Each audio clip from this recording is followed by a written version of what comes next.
A warm welcome to all our viewers who are clicking in for our second I'll Ask and Answer session. This is a public service which is being brought to you by both the Isle of Wight Chamber of Commerce and the Economic Development Department for Isle of Wight County, Virginia. I'm Chris Morello. I'm the Director of Economic Development. And I have co-hosting with me again as part of all of these that we intend to do in the future jointly with the Chamber of Commerce, Jessica Healy. As she is president of the Chamber of Commerce. Good morning and welcome to you, Jessica. Thanks, Chris. Good morning. I'm excited for our second session for the I'll Ask and Answer. And we're very excited to have Jim Carroll back with us today. He is Executive Director for the Small Business Development Center. And looking forward to talking to you as we prep for the applications on this next round of stimulus funding to come. Welcome, Jim. Well, thank you very much. It's nice to be back. Let's go. All right, let's dive in. Okay, so I want to just reiterate the basics right now of where we are in that funding process. So we know that the Senate has approved to move forward with that next round of funding, and then it goes to the House and then to the President's desk to sign off. The two main programs that we do have available to our small businesses are the EIDL and PPP loans. So you want to talk a little bit about the difference between the two and where we are today? Absolutely. Well, first and foremost, let's go to where we are today. As you said, the Senate has passed the bill. The Congress has to vote on it, hopefully today, and then it goes to the President for signature. Once the bill is signed, then it is law. However, because this is a new vehicle, there may be some changes in the PPP program in particular that the banks are going to have to take a look at to ensure that they are still in compliance with the new laws and rules and regulations that are being given to them. So the banks are going to have to analyze it before it really gets a chance to go active where people can start applying. So we just have to have a little bit of patience in that regard so that everybody can do their due diligence and we can get this thing done properly and as expeditiously as possible. All right, with regards to the PPP program, that is a loan that is made by the banks that is guaranteed by the Small Business Administration. A borrower who wants to participate in the program has to go to a financial institution that is an approved SBA lender. The SBA has been pretty good at approving some non-traditional lenders, people who haven't dealt with the SBA 7A loan process before, and especially some smaller community banks, for instance, and maybe some credit unions. But for the most part, all financial institutions should have the ability to process these loans. One of the things we recommend is first starting with the bank where you do business on a day-to-day basis, talk to them and see if they are going to be participating in the program. If they are not, then you're going to have to shop around and find a bank that will do so. Because it is done by the bank and underwritten by the SBA, it is the bank's money that is being put out there with the SBA coming along and guaranteeing. So each bank has different underwriting criteria. They may have different application criteria. So it is best to talk to the banks ahead of time.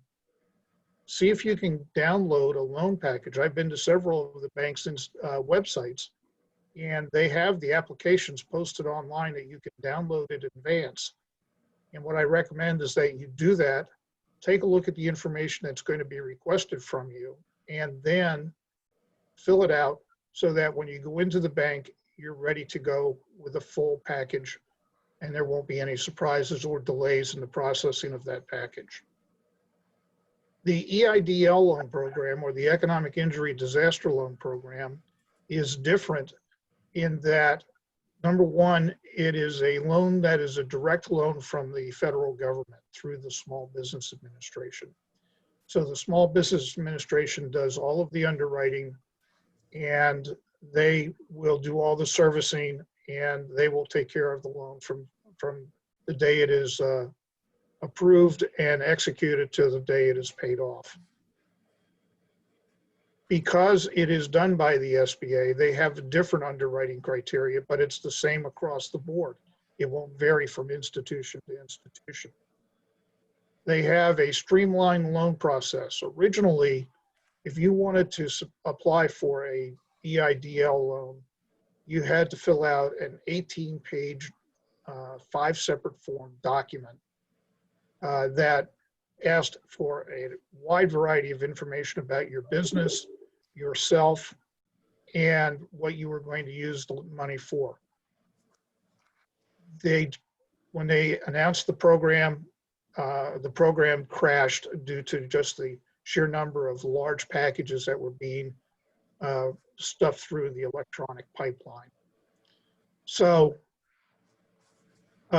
they came out with a streamlined application form, which is only 4 pages long and allows you to apply for an advance of up to $10,000. And that's based on number of employees that you have. And so it's $1,000 per employee with a maximum of $10,000 in advance. Just because the application form has been streamlined does not take away the responsibility of the borrower to have all of the information that would be required so that the SBA can do their due diligence and their underwriting on the loan. It's important to understand that, so my recommendation would be to download the old form first, which is the 18 pages, and then fill those out so that you have them ready to go. Download the streamlined application form on paper, fill that out as well, so that when you go online, you can immediately just answer all of the questions and you won't be stopping and starting and stopping and starting. And as I said last time, you get into this do loop where you don't advance and you're just doing one thing after another and it slows things down considerably. So that would be my recommendation across the board. So Jim, I'm holding up the hard copy of what you just described as the longer form, the original form, the form that would be helpful for folks to try their best to fill out ahead of time, even though they're doing the streamlined process now. And does your SBDC website, would that be helpful for folks as well to find that information? Absolutely. Those forms are posted on the SBDC website. It's www.hrsbdc.org. And then there's also the Virginia SBDC website that provides information as well.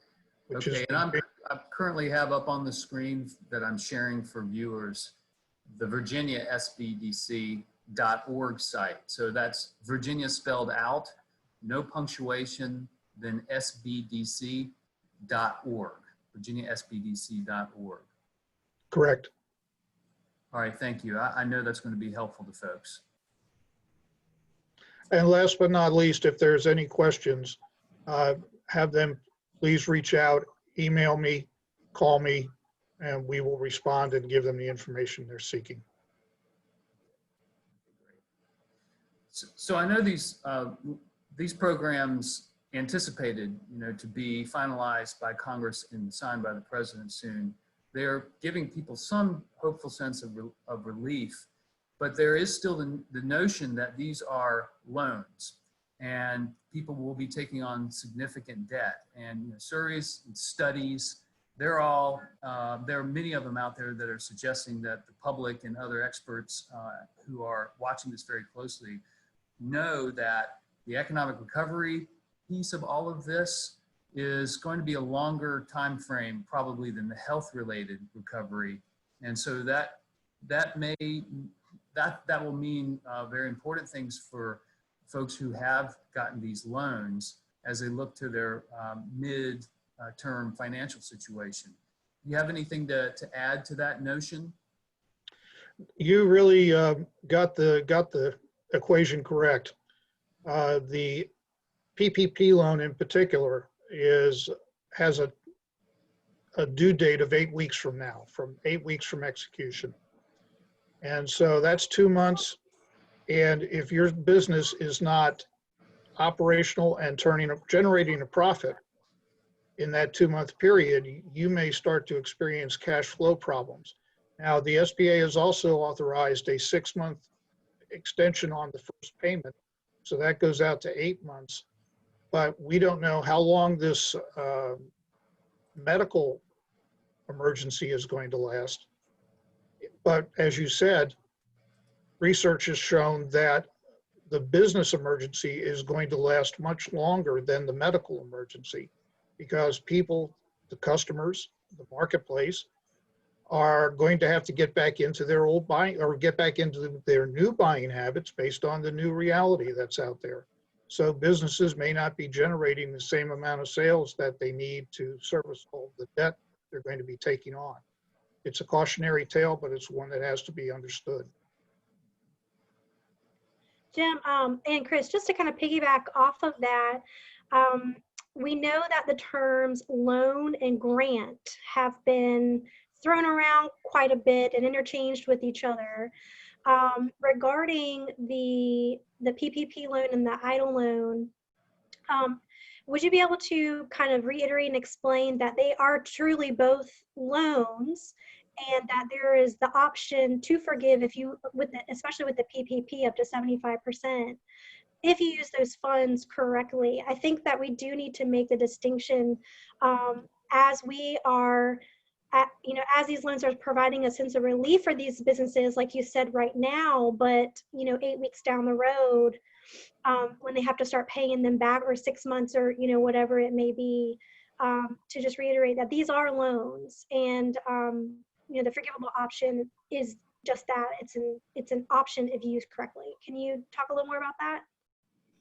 No, Jessica, you're 100% correct. They are both loan programs. They are not grants. The EIDL does not have any forgiveness for the loan itself. You are going to have to pay that off, but that's paid off over a period of up to 30 years.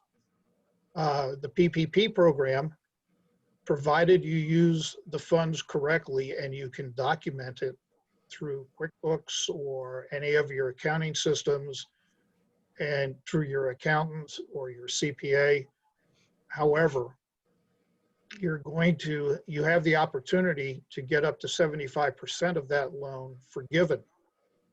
That still means you're on the hook for another 25%. So if you received a $100,000 loan, if you got it all forgiven, you only have a $25,000 loan to service over 2 years at 1% interest.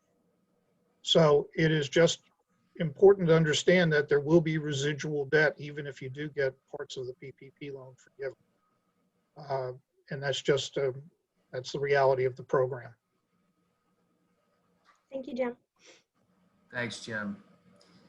I guess as a final note here, Jessica and I would certainly like folks who are watching this to know that we have COVID-19 related business resource websites.